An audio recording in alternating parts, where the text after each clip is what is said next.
야고보서 1장 14절부터 16절까지 같이 합독하도록 하겠습니다. 시작. 오직 각 사람이 시험을 받는 것은 자기 욕심에 끌려 미혹됨이니 욕심이 잉태한 즉 죄를 낳고 죄가 장성한 즉 사망을 낳느니라. 내 사랑하는 형제들아 속지 말라. 그래서 각 사람이 시험을 받을 때에 하나님께 시험을 받는다 하지 말라 했죠. 그래서 그건 유혹으로 해석한다 그랬습니다. 그래서 하나님의 시험은 믿음의 진정성을 드러내기 위한 목적으로 하나님께서 우리에게 시험을 허락하십니다. 그러니까 시험이라는 것은 어떤 의미가 있습니까? 시험은 정말 그 사람이 문제에 대한 답을 알고 있는가 모르는가를 점검하는 것이죠. 믿음의 시험이라는 것은 이런 것과 같습니다. 믿음의 시험이라는 것은 그 성도가 하나님과 하나님의 말씀을 진실로 믿는 참된 믿음을 가지고 있는가를 시험하는 게 시험이에요.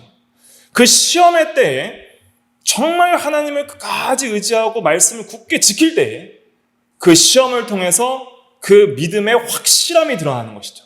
믿음의 진정성이 드러나는 것이죠. 믿음의 참된 믿음인 것이 드러나는 것이죠. 베드로전서 1장에 보면은 베드로전서 1장 7절 말씀 같이 한번 읽어볼게요. 시작. 너희 믿음의 확실함은 불로 연단하여도 없어질 금보다 더 귀하여 예수 그리스도께서 나타나실 때에 칭찬과 영광과 존귀를 얻게 할 것이니라. 여기서 믿음의 확실함은, 믿음의 진정성은 이런 뜻입니다. 믿음의 진짜는. 근데 여기서 전의 성경 개역 한글판에서는 믿음의 실현이 이렇게 해석을 했어요. 믿음의 실현이 불로 연단하여도 이렇게 했는데 개역 개정에서는 믿음의 확실함은 이렇게 표현하고 있죠. 더 정확한 번역은 어떠냐면 연단받은, 시련받은 믿음의 확실함은 이런 뜻입니다. 그러니까 시험받은 믿음의 확실함 이런 거예요. 그러니까 믿음은 시험받을 때 그 진짜가 드러난다 이런 뜻입니다. 시험받은 믿음의 확실함, 시험의 때에도 끝까지 견고하게 믿는 그 믿음. 여기서 말하는 그 믿음은 어떤 믿음이에요? 참된 믿음을 가리키는 거예요. 참된 믿음. 참된 믿음은 시험 때에도 확실하게 그것이 진짜 믿음이라고 드러나는 그 확실한 믿음, 참된 믿음은 금과 같다는 거예요. 금보다 더 귀하다는 거예요. 불로 연단하여도 없어질 금보다 더 귀한 것이라서 예수 그리스도께서 나타나실 때 칭찬과 영광과 존귀를 얻게 하는 믿음이다. 이렇게 말하고 있습니다. 하나님께서 시험하시는 것은 이 믿음을 드러내시려는 시험입니다. 아브라함에게 창세기 20장의 이제 시험, 이삭밭이라는 시험은 이 믿음을 드러내시게 하기 위한 선을 위한 시험입니다. 그런데 그것이 또 우리에게 어떤 시험이 될 수 있냐면 그 유혹이 될 수도 있는 거예요. 동일한 사건이 아브라함에게도 하나님보다 이삭을 더 사랑하기 때문에 자기의 연민과 또 그런 감정과 또 자식 사랑에 대한 그러한 마음 때문에 하나님 말씀을 보다 자식 사랑이 더 귀해서 그것을 말씀을 순종하지 못하는 그러한 유혹과 시험이 될 수도 있는 것이죠. 그러니까 동일한 사건이 하나님이 우리에게 섭리 가운데 작전 가운데 허락하실 때에는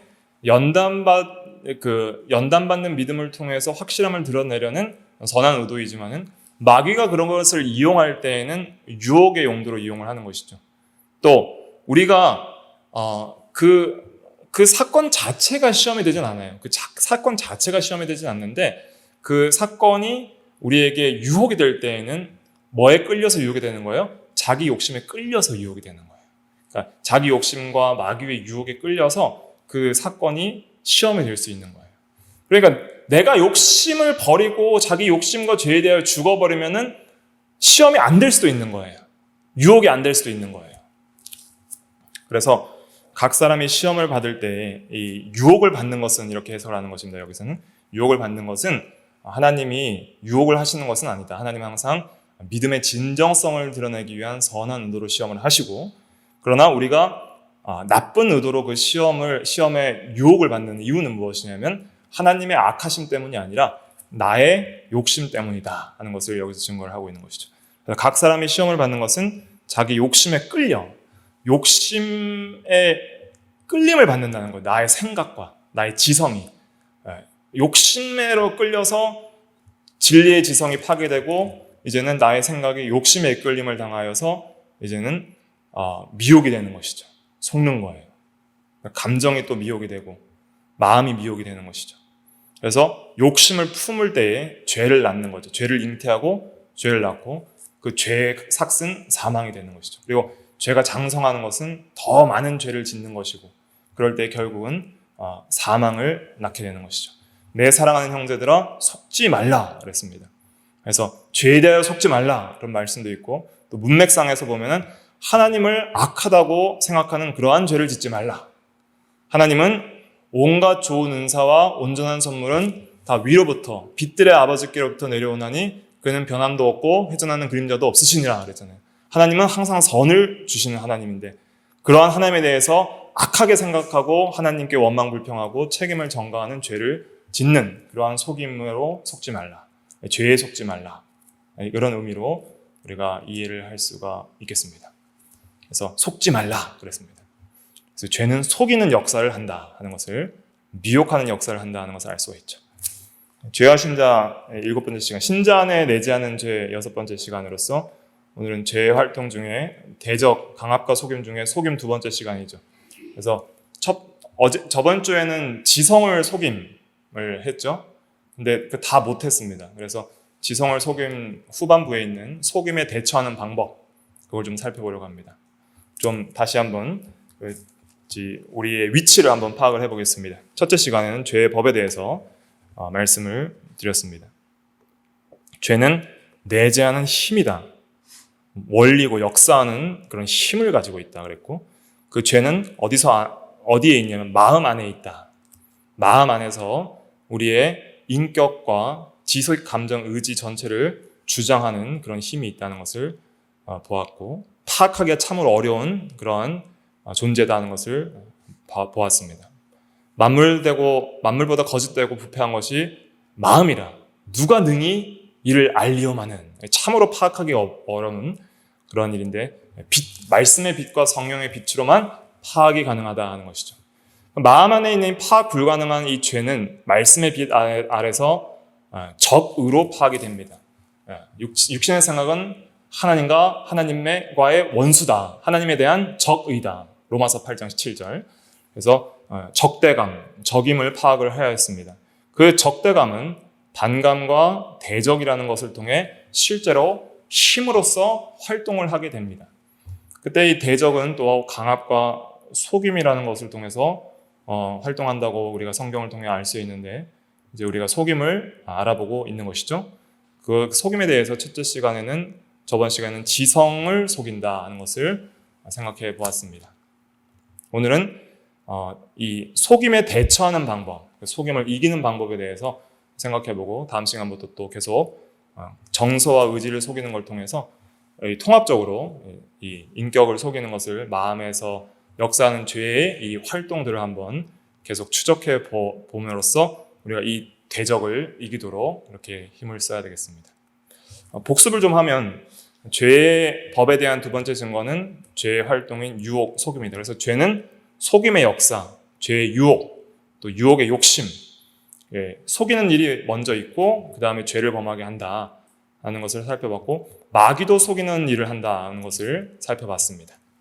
그 다음에 속임의 성격은 사실을 숨긴다. 그래서 사실과 상황과 결과를 숨겨서 거짓을 말하고 단계적으로 진행되기 때문에 한 번의 진위를 파악하기 어렵기 때문에 항상 깨어서 그 죄의 역사를 잘 분별하는 총명이 필요한 것이죠.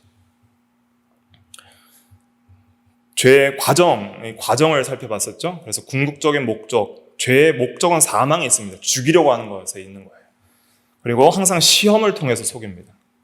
욕심에 끌리게 하는 게 시험이에요. 유혹하는 게 시험이에요. 죄를 짓도록 유혹하는 것이 죄의 시험입니다. 5단계가 있다고 그랬죠. 이제 요절을 외우셔야 됩니다. 14절부터 15절까지 그걸 외우셔야 됩니다. 오직 각 사람이 같이 한번 14절 15절 다시 읽어볼게요. 시작. 오직 각 사람이 시험을 받는 것은 자기 욕심에 끌려 미혹됨이니 욕심이 잉태한 즉 죄를 낳고 죄가 장성한 즉 사망을 낳느니라. 요절이니까 이걸 꼭 외우셔야 됩니다. 그래서 오직 각 사람이 시험을 받는 것은, 유혹을 받는 것은 이런 뜻이죠. 유혹을 받는 것은 단계가 있습니다. 자기 욕심에 끌려, 이 욕심에 생각들이 끌리는 거예요. 우리가 하루 종일 여러 가지 생각들을 하고 있잖아요. 근데 이 생각들 중에서 어떤 사건을 딱 만날 때 갑자기 생각에 욕심에 확 끌릴 때가 있을 겁니다. 확 욕심에 끌리면은 지성이 망가져요. 진리대로 이 지성은 판단을 하는, 분별하는 역할을 하거든요. 선이다, 악이다, 의다, 죄다, 또 진실이다, 거짓이다는 것을 판단을 하고, 이거는 생명의 길이고 이것은 사망의 길이다 하는 그 판단을, 진리의 지식이 잘 판단해야 되는데 그 지성을 망가뜨리고 확 무너뜨리게 만드는 거예요. 욕심에 확 끌리니까 그냥 그 욕심대로 살면 좋을 것 같은 죄악의 낙으로 우리를 유혹하니까 그 지식, 생각, 특별히 생각이 확 끌려 내려가는 것이죠. 욕심으로. 그러면서 우리의 이제 감정이 미혹이 되어서 욕심을 품게 만듭니다. 그래서 세상에 있는 세 가지가 뭐라 그랬죠? 육체의 정욕, 안목의 정욕, 이생의 자랑. 다음 주에도 계속 살펴볼 텐데 그 세 가지 이 욕심의 감정이 동하게 되는 거예요. 그래서 그렇게 속는 거예요. 미혹되는 거예요. 그러나 감정 중심의, 육체적 감정 중심의 마음으로 바뀌어서 이제 미혹된다는 거죠. 유혹된다. 미혹된다는 것은 이렇게 유혹이 되고 속고 함정에 빠진다 이런 뜻이에요. 그러니까 죄가 이렇게 함정에 빠뜨려서 유혹되고 미혹되고 속도록 그렇게 만들어서 이 악한 유격적 감정의 종노릇하도록 만드는 것이죠. 그럴 때 이제 이 욕심도 세 번째 죄를 잉태시키는데 이 욕심이 이제 감정적인 영향, 감정에 가장 큰 영향을 받는다 생각을 하시면 됩니다. 욕심이 세상 사랑하는 욕심이죠. 자기 사랑, 감정이잖아요, 사랑. 그 육체의 정욕, 안목의 정욕, 이생의 자랑. 그러한 욕심으로 마음이 완전히 사로잡혀서 욕심을 따라 행하도록 이제 모든 마음들이 미혹이 되는 것이죠. 그것이 사망의 길인지 분별이 안 되고 그냥 욕심을 따라 살도록 만들 때 실제로 이제 우리가 죄를 짓게 되는 거예요. 죄를 짓게 되는 것은 언제부터 죄를 짓는 걸까요? 우리는 전적 부패해서 내 안에서도 계속적으로 원죄를 통해서 부패한 성품에서 죄악된 생각들이 나오기도 하고 또 외부적으로 마귀가 우리에게 죄악된 생각들을 심어주기도 하고 세상에서도 여러 가지 죄악된 생각들이 우리의 감각기관을 통해서 우리에게 계속 들어오잖아요. 그런데 우리가 언제부터 우리가 죄를 짓는가? 욕심을 우리가 마음으로 품기 시작하면서부터 죄가 시작되는 거예요. 자범죄. 실제적인 죄는 우리가 마음속 욕심이 들어오는 까지는 우리가 어떻게 할 수가 없어요, 의지적으로. 왜냐하면 욕심이 우리 속에서 나오기도 하고 마음속에 악한 생각이 계속 나온다고 마가복음 7장에서도 말하고 있고 또 밖에서도 계속 들어오는 거예요, 세상이. 그럴 때에 우리가 그것을 계속 나의 정과 욕심은 그리스도의 십자가와 함께 못 박혔습니다. 내가 세상에 대하여 못 박히고 세상이 나에 대하여 죽어서 나도 세상에 대하여 죽었고 세상도 나에 대하여 죽었습니다. 라고 그렇게 고백하면서 죄를 계속 죽이고 이겨낼 때에는 그 욕심을 품지를 못해요. 그런데 욕심이 딱 들어왔을 때 이건 너무 좋아하고 욕심을 품게 되면 그 욕심이 이제는 죄를 잉태하게 되는 것이죠. 그 속에서 죄악된 생각들과 마음들이 이제 잉태됨으로 말미암아 마음으로 죄를 짓고 그 마음으로 짓는 죄가 이제 말과 행위로 나오게 되는 것이죠. 그러니까 내가 의지적으로 내가 이 욕심은 버리지 말고 품어야지라고 하는 생각하는 그 순간부터 나에게 죄가 되는 거예요. 자범죄가 되는 거예요. 실행죄가 되는 거예요. 그래서 내가 의지적으로 절대 우리는 우리의 의지를 거슬려서 죄를 짓지 않습니다. 내가 죄를 지을 때는 내가 그 죄를 선택하는 거예요. 그러니까 의지는 뭐라 그랬어요? 이거는 마음의 선택이라고 그랬죠.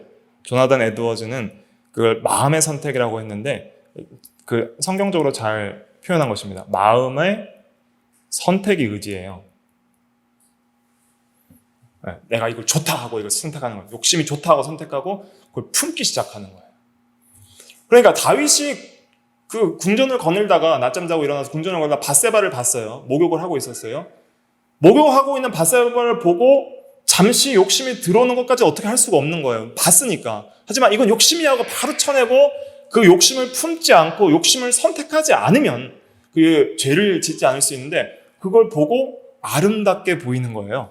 그 아름답게 보이니까 그 여자와 가늠했으면 좋겠다는 생각을 품기 시작하는 것이죠.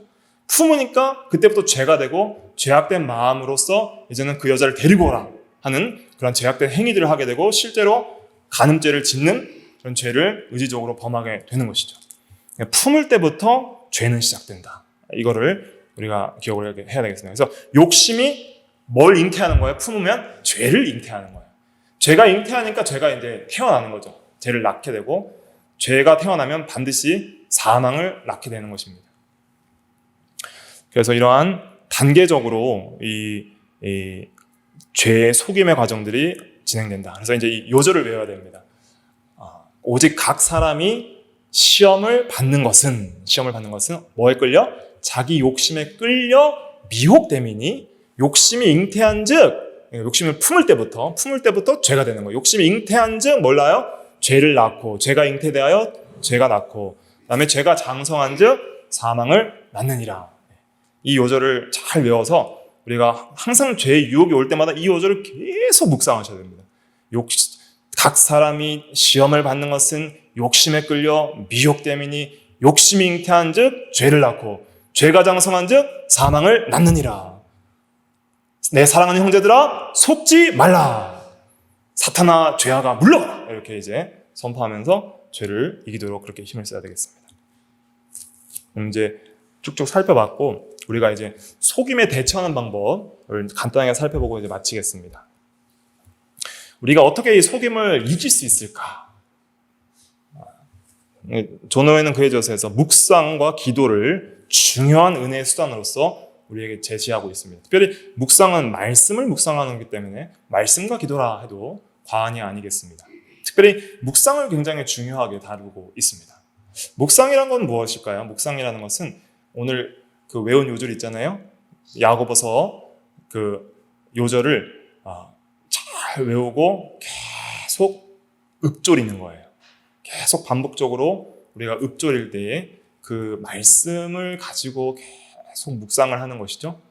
그래서 그 말씀의 의미를 생각하고 그 말씀대로 내가 되지 못한 걸 회개하고 또 말씀의 사람으로서 변화될 수 있도록 성령의 도우심과 인도를 구하고 그 진리 안에서 계시하시는 하나님의 아름다움과 영광들을 보고 나의 죄악들을 보고 묵상을 통해서 많은 걸 깨닫는 거예요. 묵상을 통해서 진리를 깨닫고 나의 죄를 깨닫고 하나님을 깨닫고 은혜를 깨닫고 그다음에 성령의 능력과 도우심을 깨닫는 거예요. 그 도우심을 힘입는 거예요. 묵상은 굉장히 중요합니다. 그래서 첫째는 하나님과 함께 하나님을 묵상하라. 그래서 하나님이 항상 우리와 함께 계심을 믿어야 됩니다.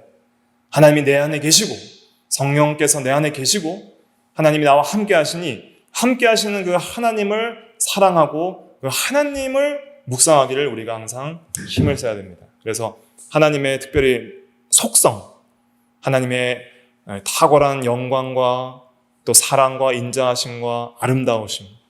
하나님을 사랑하려면 하나님을 가장 아름답게 여겨야 됩니다. 하나님을 가장 사랑스러운 분으로 여기고 생각을 해야 되는 것이죠. 그렇게 하나님과 함께 하나님을 묵상하는 중요한 예 중에 하나는 무엇이냐면 출애굽기 33장 18절에 보면 모세가 이르되 주의 영광을 내게 보이소서. 진리 안에서 주님의 영광을 보게 해달라는 거예요. 이 말씀을 할 때에 주님께서 영광을 보여주시죠. 어떻게 보여주셨어요? 찬란한 빛을 보여주시거나 무슨 환상을 보여주시거나 그랬어요? 어떤 영광을 보여주셨죠? 한번 찾아볼까요? 출애굽기 33장 다음에 있습니다. 33장 다음에 34장에 나와요. 출애굽기 34장 구약성경 134페이지 출애굽기 34장 5절부터 7절까지 한번 읽어볼게요.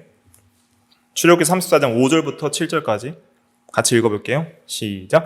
여호와께서 구름 가운데 강림하사 그와 함께 거기에 서서 여호와의 이름을 선포하실세 여호와께서 그의 앞으로 지나시며 선포하시되 여호와라 여호와라 자비롭고 은혜롭고 노하기를 더디하고 인자와 진실이 많은 하나님이라 인자를 천대까지 베풀며 악과 과실과 죄를 용서하리라 그러나 벌을 면제하지는 아니하고 아버지의 악행을 자손 3, 4대까지 보응하리라. 이게 영광을 보여주신 거예요. 뭘 보여주신 거예요? 말씀을 선포하셨어요. 말씀을 선포하심으로 하나님의 속성들을 보여주시는 것이죠. 여호와라 여호와라 스스로 계신 하나님이라 자비롭고 은혜롭고 노하기를 더디하고 인자와 진실이 많은 그런 하나님이지만 반드시 공의롭게 심판하시는 하나님이니라. 이게 하나님의 영광을 보여주신 거예요. 또 시편 27편 4절에 보면은 다윗이 이렇게 고백합니다. 한번 읽어볼까요? 같이 시작. 내가 여호와께 바라는 한 가지 일 그것을 구하리니 곧 내가 내 평생에 여호와의 집에 살면서 여호와의 아름다움을 바라보며 그의 성전에서 사모하는 것이라. 그래서 하나님과 함께 있으면서 하나님의 아름다움을 바라보는 것, 그의 속성들, 그의 영광의 탁월하심들을 묵상하고 진리 안에서 그것을 성령으로 깨달아가는 것들을 말하는 것이죠. 그게 바라는 단 한 가지 기도라는 거예요. 그래서 하나님과 함께 진리 안에서 하나님을 묵상을 해야 되죠. 그러니까 하나님과 함께 하나님 묵상하려면 뭘로 묵상을 해야 돼요? 말씀으로 묵상해야 되는 거예요. 이거 두 번째로 하는 거죠. 말씀으로 말씀을 묵상하라. 진리로 진리를 묵상하는 거예요. 성경으로 성경을 묵상하고 성경으로 성경을 해석하고 성경으로 다른 성경의 의미들을 깨달아 나가는 것이죠. 그래서 한 구절의 성경들을 계속 묵상해 보세요. 그러면서 성경을 읽어보세요. 그럼 그 다른 구절들과 연계돼서 그 성경의 깊은 진리들이 해석이 되는 거예요. 그러면서 하나님의 풍성한 진리들을 이해를 하게 되는 것이죠. 말씀을 읽으며 특정 구절의 의미를 상고할 때 하나님의 도우심과 인도를 구하고 그 말씀 속에서 하나님의 마음과 뜻을 발견하고 우리의 마음이 그 뜻에 감동되도록 노력을 해야 됩니다. 그래서 진리를 깨달을 때 먼저는 성령께서 저희를 진리 가운데로 인도하여 주시옵소서 하고 항상 이 기도를 꼭 하시고 성경을 읽고 또 묵상을 하십시오. 간단합니다. 주의 성령께서 진리의 영께서 이 시간도 저희들을 진리 가운데로 인도하여 주시옵소서. 성경대로 기도하는 것이죠. 그럴 때 하나님께서 진실하게 깨워서 기도하는 자에게 말씀을 깨닫게 해주실 것입니다. 당장 못 깨달으면 계속 묵상하면 돼요. 그럴 때 하나님의 마음을 알 수 있는 거예요. 하나님의 온전하시고 선하시며 기뻐하시는 뜻이 무엇인지 분별하도록 하라. 로마서 12장 2절에 그 온전하고 선하며 기뻐하시는 뜻을 발견하고 하나님의 마음이 무엇인지를 발견하는 것이죠. 그러면서 그 마음과 우리의 마음이 하나가 되고 그 뜻과 우리의 뜻이 하나가 되어서 그 뜻대로 순종할 수 있기를 구하는 것이죠. 뜻을 깨닫고 발견하고 뜻을 순종할 수 있기를 구하는 것. 말씀으로 말씀을 묵상하는 것입니다. 이 묵상들을 어떻게 하냐면 잘 보세요. 시편 63편 6절 한번 같이 읽어볼게요. 시작. 내가 나의 침상에서 주를 기억하며 새벽에 주의 말씀을 작은 소리로 읊조릴 때에 하오리니. 어떻게 해요? 새벽에 주의 말씀을 작은 소리로 읊조릴 때에 계속 읊조리는 거예요. 오직 각 사람이 시험을 받는 것은 자기 욕심에 끌려 미혹되면 욕심이 잉태한 즉 죄를 낳고 죄가 장성한 즉 사망을 낳느니라 했습니다. 하면서 계속 나의 죄를 살펴보고 욕심이 들어올 때마다 이것을 분별하여 이길 수 있도록 지혜와 총명을 주시옵소서. 계속 묵상하는 거예요. 계속 날마다 묵상을 하는 것이죠. 그러면 그 힘을, 진리의 힘을 우리가 얻을 수 있는 것이죠. 그 다음에 한번 묵상하면 안 되고 일관성과 지속성이 결여되지 않도록 계속 묵상해야 됩니다. 묵상할 곳이 없어요. 이러면 낙심하지 마십시오. 하나 외워서 계속 하시면 돼요. 하나 외워서 계속 하면은 그게 이제 힘이 되고 또 습관이 되어서 더 많은 말씀들을 반복적으로 묵상할 수 있습니다.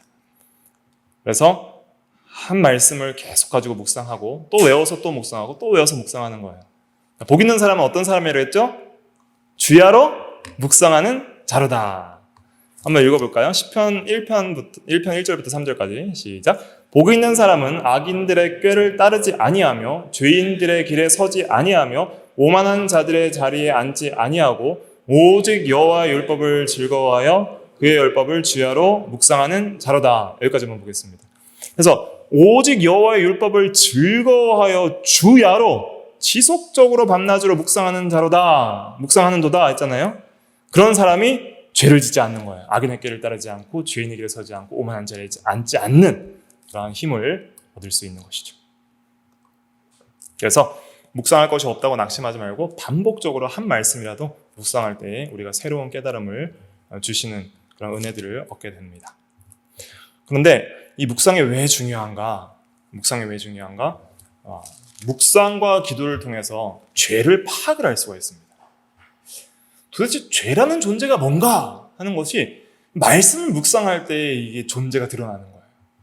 전에는 내가 죄라고 생각하지 않았던 것들이 말씀을 묵상하다 보니까 이런 죄도 있었구나. 저런 죄도 있었구나. 이런 면에 내가 참 거짓되고 진실하지 못했고 타협했구나 하는 것들을 깨닫게 되는 것이죠. 신앙 양심이 점점 진리의 검을 날카롭게 갈듯이 검이 묵상을 통해서 이 칼 가는 것 같아요. 하나님의 말씀은 살아있고 활동력이 있어 혼과 영과 간절과 골수를 찔러 쪼개기까지 하며 마음과 생각을 분별해내느니라 그랬죠. 그래서 그런 찔러 쪼개는 칼과 같아서 날카로워질수록 죄가 더 잘 파악이 되는 것이죠.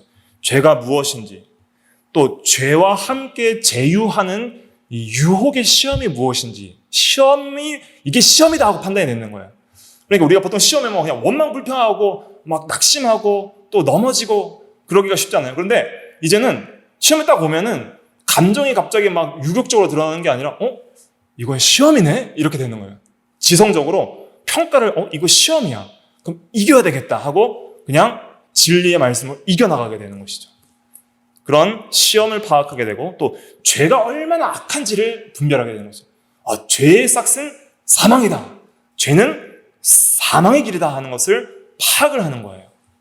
그리고 이 죄의 단계적인 계획과 유혹과 사탄의 역사, 또 죄악의 준비 이런 것들을 잘 파악을 해서 죄가 파악이 되니까 이길 수 있는 거예요.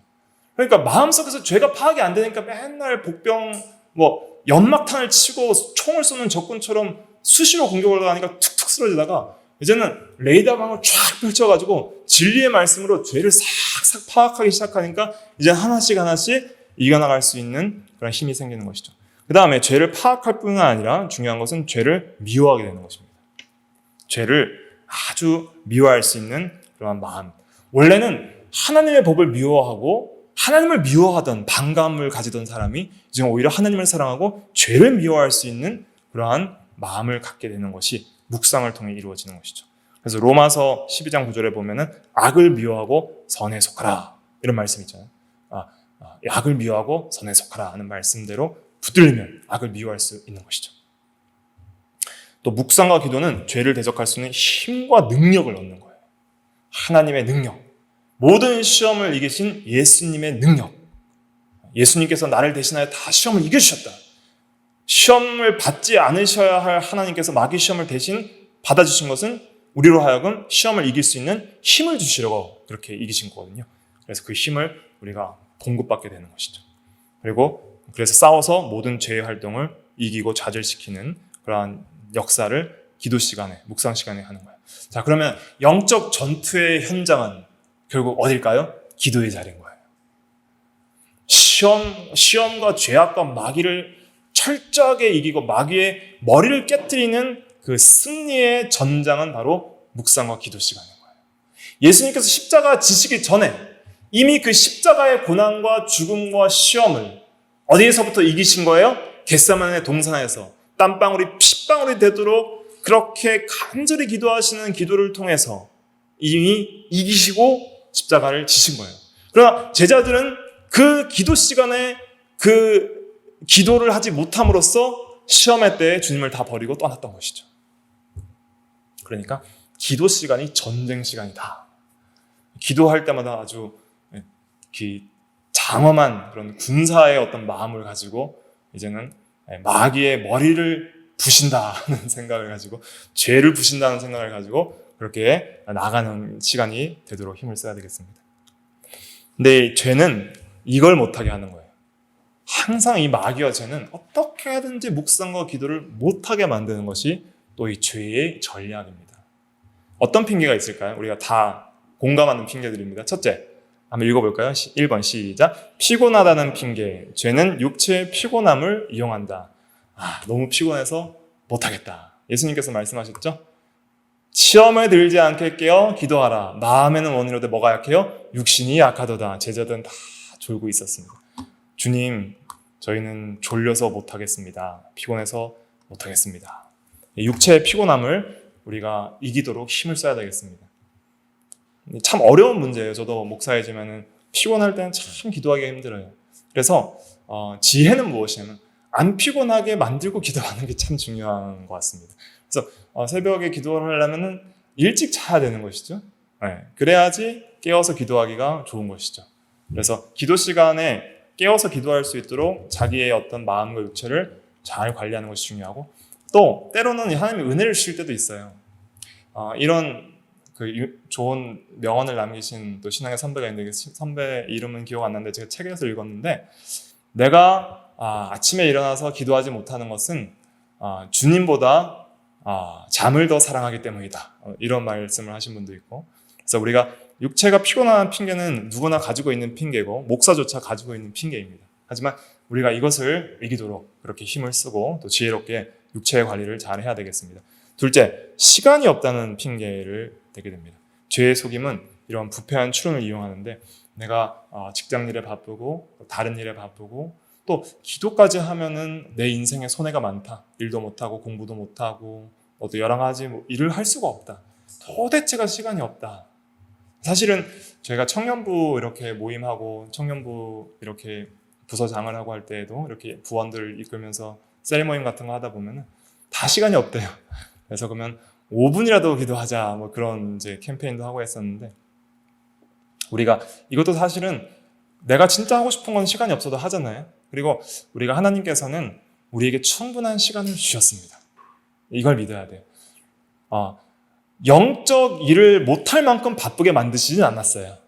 그렇기 때문에 우리가 반드시 영적인 일들, 기도와 말씀에 충분한 시간들을 주셨기 때문에 그걸 우리가 지혜롭게 사용하는 것은 우리의 책임과 의무인 것이죠.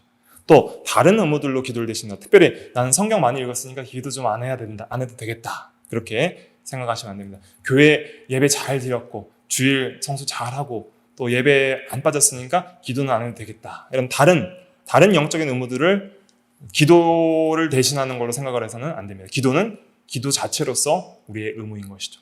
또 미룬다, 나중에 때가 되면 열심히 하겠다 하는 것도 또 우리의 핑계입니다. 지금 당장 하는 것이 제일 중요합니다. 그래서 벨릭스는 이제 바울에게 그러한 의와 절제와 장차 오는 심판에 대한 말씀을 들을 때에 두려워하여서 지금은 가라, 내가 틈이 있으면 너를 부르리라, 지금은 안 하고 나중에 말씀 듣겠다 하는 그런 미루는 것을 보여줬죠. 그래서 미루지 않는 우리가 돼야 되겠다 하는 것을 우리가 또 생각해 볼 수 있습니다. 그 다음에 죄의 속임은 이 의무를 게을리하도록 합니다. 특별히 이 지성의 의무인 말씀과 기도, 묵상, 특별히 묵상의 의무들을 게으르게 합니다. 영적 게으름이라고 할 수 있는데, 세상적으로 참 부지런하게 살아도 영적으로 게으른 그러한 신자가 되기가 참 쉽습니다. 영적으로 게으른 것에는 크게 네 가지로 나누어서 살펴볼 수 있습니다. 첫째는 부주의한 거예요. 이것도 게으름입니다. 집중하지 못하는 거. 집중하는 것도 굉장히 힘이 많이 들잖아요. 집중도 굉장히 부지런한 거예요. 근데 게으른 거, 부주의한 거, 둔한 거. 히브리서 5장 11절에 보면 멜기세덱에 관하여 이 진리를 선포하려고 하는데 우리가 할 말이 많아. 가르칠 진리가 많은데 너희가 듣는 것이 너무 둔해서 설명하기 어려우니라. 집중을 안 하고 마음이 이렇게 나태하게 풀어져 있으니까 진리를 자세하게 가르치기가 힘들다고 이렇게 책망을 하고 있습니다. 그러니까 부주의한 것은 집중을 잘 못하는 거예요. 집중력이 현저히 저하되는 것이죠. 말씀에 별로 집중하지 않고 또 기도 시간에도 그냥 무슨 기도를 하는지 모르도록 이렇게 잠을 잔 건지 기도를 한 건지 모르도록 이렇게 하다가 시간이 흘러가는 경우들도 있습니다. 그래서는 안 되고 정말 하나님께 집중하고 말씀에 집중해서 그렇게 집중력 있는 기도를 훈련하는 것이 참 중요합니다. 그 다음에 두 번째, 의무를 마지못해 감당하는 것, 실증을 내는 것이죠. 기도 너무 힘든데 그래도 해야지. 말씀 읽기 너무 힘든데 해야지. 실증이 나도 하는 건 참 귀한 거예요. 실증이 나도 하는 건 귀한데 그렇게 실증을 내지 않는 것이 참 중요하다 하는 것이죠. 잠언 19장 24절. 잠언에서는 이 게으름에 대해서 여러 성경 구절을 통해 잘 증거를 하고 있는데 잠언 19장 24절 한번 읽어볼게요. 시작. 게으른 자는 자기 손을 그릇에 넣고서도 입으로 올리기를 괴로워하느니라. 이게 얼마나 게으른지 잘 보세요. 그릇에 숟가락을 펐어요. 근데 여기서 요 위로 올리기는 요걸 괴롭다고 하는 거예요. 요게 귀찮다는 거예요. 이게 귀찮아서 하기 싫다는 거예요. 그냥 누가 떠 먹여줬으면 좋겠다 하는 것이죠. 그러니까 너무 힘들다는 거예요. 감당하기 힘든다는 거예요. 기도나 묵상도 너무 힘들다라고 생각하는 것이죠. 그다음에 의무 회복에 무기력하다. 이것은 계속적으로 지속적으로 해야 되는데 계속적으로 지속적으로 못하고 또 전진하지 못하는 것도 말하고 있는 것입니다. 좀 더 기도도 좀 발전돼야 되고 또 묵상도 좀 발전돼야 되고 말씀을 깨닫고 믿고 순종하면서 좀 자라나야 되는데 자라나지 못하고 계속 무기력한 상태에 정체되는 상태에 있는 것에 가리키는 거예요. 또 우리가 기도와 말씀을 좀 못하다가 못하면 빨리빨리 회복을 해야 되는데 한번 또 못하게 되면 계속 못하는 상태에 계속 있는 거예요. 정체된 상태. 그래서 한번 기도 안 하면 계속 기도 안 하는 정체된 상태. 뭔가 열심히 신앙생활을 해요. 예배 안 빠지고 교회에 잘 나오고 직분을 잘 감당하고 뭔가 열심히 바쁘게 돌아다니는데 기도와 묵상에는 정체되어서 더 이상 앞으로 나가지 못하는 상태. 뭔가 열심히 있는데 발전이 전혀 없는 상태를 잠언 26장 14절에 이렇게 말하고 있습니다. 같이 한번 읽어볼게요. 시작. 문짝이 돌적이를 따라서 도는 것 같이 게으른 자는 침상에서 도느니라.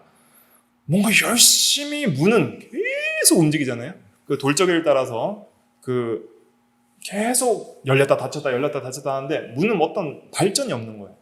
앞으로 나아가는 것이 없어요. 그것처럼 침상에서 계속 돌아요. 침상에서 막 빙글빙글 도는데 침상 밖에 나가는 면이 없다 하는 것을 여기서 강조하는 것이죠. 그래서 뭔가 활동은 많이 하고 뭔가 열심히 뭘 하는 것 같은데 전혀 영적으로 진전이 없는 그런 무기력한 상태, 그것을 이렇게 설명을 하고 있습니다. 그러니까 내가 계속 문짝이를 돌듯이 열심히 돌고 침상을 돌듯이 돌고 있다고 내가 참 부지런하다라고 착각을 하기가 쉽다는 거예요. 그러나 진정으로 이것은 자기 개인 신앙에 달려있는 거기 때문에 내가 정말 개인적으로 묵상하고 기도하고 하는 것을 계속적으로 힘쓰고 있고 또 더 발전되어 나가고 있는가, 이걸 좀 점검해보는 게 중요합니다. 그래서 실제적으로 내가 죄를 이기고 있는가, 이런 걸 점검해보는 게 중요하겠죠. 그 다음에 난관에 부딪힐 때 난관에 대한 염려, 또 두려움이 있죠. 두려움으로 무정한 상태. 그러니까 무정하다는 것은 뭔가 열정, 하나님에 대한 사랑과 진리에 대한 사랑과 기도에 대한 열정이 확 사라지는 거예요. 두려움 때문에. 시험과 난관 때문에. 이제 하기 싫다는 거죠. 못하겠다는 거죠. 자, 잠언 22장 13절 같이 읽어볼게요. 시작. 게으른 자는 말하기를 사자가 밖에 있은즉 내가 나가면 거리에서 찢기겠다 하느니라. 아직 나가보지도 않았어요. 그런데 나가면 사자가 있을 거야. 죽어. 나가지 말자 하고 그대로 있다는 것이죠. 기도하면 죽는다. 묵상하면 죽는다. 그러니까 다른 거 하는데 바쁜데 그것까지 하면 내 삶을 못 산다라고 이제 생각을 하고 그렇게 이제 이런 어려움이 닥치는 경우들이 있었죠. 언제예요? 다니엘 같은 경우에는 기도하면 진짜 죽는 경우였죠. 그런 두려움. 또 베드로 같은 경우에도 베드로가 3번 부인할 때도 그런 두려움 때문에 그러한 하나님의 사랑에 대한 무정한 상태에 빠지는 것, 이런 것들을 우리가 조심해야 되겠습니다. 그래서 이러한 죄는 항상 우리에게 이 묵상과 기도에 힘을 쓰지 못하게 한다 하는 것을 요걸 생각을 하고 우리가 이제 일주일간 묵상을 좀 하기를 힘쓰기를 간절히 바랍니다. 그래서 우리가 어떤 말씀을 묵상해야 돼요? 이 말씀입니다. 이거 다 외우셔야 됩니다. 이번 주 요절이니까 다 외우시고 매일 이 말씀을 한 번 이상 묵상하면서 살아가시길 간절히 바라면서 마지막으로 한번 읽고 마치겠습니다. 읽어보겠습니다. 시작. 오직 각 사람의 시험을 받는 것은 자기 욕심에 끌려 미혹됨이니 욕심이 잉태한 즉 죄를 낳고 죄가 장성한 즉 사망을 낳느니라. 내 사랑하는 형제들아 속지 말라. 아멘. 기도하겠습니다.